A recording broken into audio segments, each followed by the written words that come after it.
অসম সাহিত্য সভাৰ 108 সংখ্যক প্ৰতিষ্ঠা দিৱস আৰু এই প্ৰতিষ্ঠা দিৱস আমাৰ বঙাইগাঁও জিলাৰ সৃজন গ্ৰামত অনুষ্ঠিত কৰিছে। মাননীয় সভাপতি ডক্টৰ সূৰ্যকান্ত হাজৰিকা ডাঙৰীয়াৰ সভাপতিত্ব আজি যি প্ৰতিষ্ঠা সাহিত্য সভাৰনো প্ৰতিষ্ঠা কেনেকুৱাকৈ হ'ল, কাৰণ আমি সকলোৱে ইতিহাস জনাটো প্ৰয়োজন। কাৰণ ইতিহাসক যদি পাহৰি যাওঁ তেতিয়াহ'লে আমি নিজৰ অস্তিত্ব পাহৰি যাম। গতিকে এক গুৰুত্বপূৰ্ণ সময়ত যিহেতু ভূমিষ্ঠ হৈছিলে অসম সাহিত্য সভা, গতিকে সেই অসম সাহিত্য সভাৰ প্ৰতিষ্ঠা দিৱস প্ৰতি বছৰে অনুষ্ঠিত কৰাটো খুবেই প্ৰয়োজন। কাৰণ আমি অসমীয়া জাতিয়ে ইতিহাসবোৰ লাহে লাহে পাহৰি পেলাইছোঁ, যাৰ কাৰণে অসমীয়া কৃষ্টি সংস্কৃতিৰ কিছু পৰিমাণে হ'লেও ম্লান পাবলৈ আৰম্ভ হৈছে। গতিকে এইখনত আজি আমি আমাৰ যি সপ্তম যি দ্বিবাৰ্ষিক অধিৱেশন, পাঠশালাৰ যি অধিৱেশন, সেই অধিৱেশনত মই আদৰণি সমিতিৰ সভাপতি হৈ মই নিমন্ত্ৰণৰ শৰাই দিবলৈ আহিছিলোঁ। যিহেতু প্ৰতিষ্ঠা দিৱসত যিহেতু সকলোলৈ এটা বাৰ্তা দিব পাৰি, গতিকে মই এই প্ৰতিষ্ঠা দিৱসৰ জৰিয়তে সমগ্ৰ অসমবাসী ৰাইজকে আমি আহ্বান জনাইছোঁ যাতে অসমৰ সমূহ ৰাইজে যাতে আমাৰ যি 2025 চনৰ 31 জানুৱাৰী 1, 2, 3, 4 ফেব্ৰুৱাৰী তাৰিখে অনুষ্ঠিত হ'বলগীয়া পাঠশালাৰ এই অধিৱেশনত যাতে সকলোৱে যাতে উপস্থিত হয়। কাৰণ এইবাৰ এই সাহিত্য সভাই এটা নতুন গতি লাভ কৰিব পাঠশালাৰ পৰা। আৰু পাঠশালাত পূৰ্বতেও নতুন গতি দিছিলে, কাৰণ 87 চনত যেতিয়া অধিৱেশন হৈছিলে প্ৰথমবাৰৰ কাৰণে গ্ৰন্থমেলা সংযোজন হৈছিলে পাঠশালাৰ পৰাই। ঠিক এইবাৰ প্ৰথমবাৰৰ কাৰণে বিজ্ঞান মেলা সংযোজন হ'ব। আমি বাণিজ্য মেলাৰ পৰিৱৰ্তে আমি বিজ্ঞান মেলা আয়োজন কৰিছোঁ, য'ত নেকি আমি বৰপেটা ৰোডতে হওক বা বিভিন্ন ঠাইত বাণিজ্য মেলা আয়োজন কৰিলে 50 লক্ষ টকা লাভ হয়। কিন্তু এতিয়া আমি 1 কোটি টকা অতিৰিক্ত ব্যয় সাপেক্ষে বিজ্ঞান মেলা আমি আয়োজন কৰিছোঁ।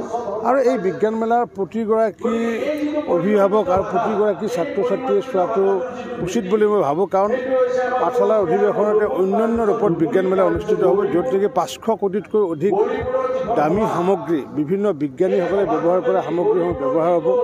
ইয়াৰ উপৰিও যি আমাৰ সেনা বিভাগৰ মিনিষ্ট্ৰী অফ ডিফেন্সৰ প্ৰতিটো আৰ্মছ, তেওঁলোকৰ যিমানবোৰ আৰ্মছ ব্যৱহাৰ কৰে, যিমানবোৰ যন্ত্ৰ পাতি ব্যৱহাৰ কৰে, তেওঁলোকৰো এখন ষ্টল থাকিব। গতিকে অসমত তেনেকুৱা বিজ্ঞান মেলা আগতে অনুষ্ঠিত হোৱা নাই বুলি মই অনুভৱ কৰোঁ। কাৰণ কিয় যিসকল আমাৰ সেনা বিভাগৰ এক্সিবিশ্যন একেলগে বিজ্ঞান মেলাৰ লগত নহয়, আমি সেনা বিভাগৰ এক্সিবিশ্যন আৰু বিজ্ঞান মেলা একেলগে কৰিছোঁ। ভাবা এটমিক ৰিচাৰ্চ চেণ্টাৰকে হওক, ইছৰোৱে হওক, ৰিজনেল ছায়েন্স চেণ্টাৰে হওক, IIT গুৱাহাটীয়ে হওক, এনেকুৱাকৈ বিভিন্ন ধৰণৰ তেজপুৰ ইউনিভাৰ্চিটি হওক, সকলো ইউনিভাৰ্চিটিৰ যি বিজ্ঞান ভিত্তিক যিমানবোৰ প্ৰদৰ্শনী, সেই প্ৰদৰ্শনীবোৰ ইয়াতে আহিব। গতিকে মই ভাবোঁ এক অন্যান্য ৰূপত এইবাৰ পাঠশালা অধিৱেশন হ'ব, কাৰণে সকলোৱে যাতে নিজৰ সন্তানক লৈ পেলাই এইবাৰ যাতে পাঠশালা অধিৱেশনত আহে, তাৰ কাৰণে মই সকলোকে বিনম্ৰতাৰে আহ্বান জনাইছোঁ। 2025 কিতাপৰ বৰ্ষ হ'ব বুলি হয়, ইতিমধ্যে মাননীয় মুখ্যমন্ত্ৰী ডাঙৰীয়াই যিহেতু কৈছে যে 2025টো যে কিতাপৰ বৰ্ষ হিচাপে উদযাপন কৰাৰ কথা কৈছে, অৰ্থাৎ এই কিতাপ যাতে অধিক বিক্ৰী কৰিব পৰা যায় তাৰ কাৰণে তেখেতে আহ্বান জনাইছে। আৰু সেইকাৰণে আমিও যোৱাকালি আমাৰ যিমানবোৰ আমাৰ অধ্যক্ষ আছে মহাবিদ্যালয়ত আৰু যিমানবোৰ গ্ৰন্থাগাৰিক আছে সেইসকলক আমি মাতি যাতে গ্ৰন্থমেলাত সৰ্বাধিক কিতাপ বিক্ৰী কৰিব পাৰোঁ তাৰ কাৰণে আমি ইতিমধ্যে আহ্বান জনাইছোঁ। প্ৰতিগৰাকী ছাত্ৰ ছাত্ৰীয়ে যাতে একোখনকৈ যাতে গ্ৰন্থ কিনে আৰু লাইব্ৰেৰিয়ানসকলে যাতে 50,000 টকাৰ যাতে গ্ৰন্থ কিনে তাৰ কাৰণে আমি আহ্বান জনাইছোঁ।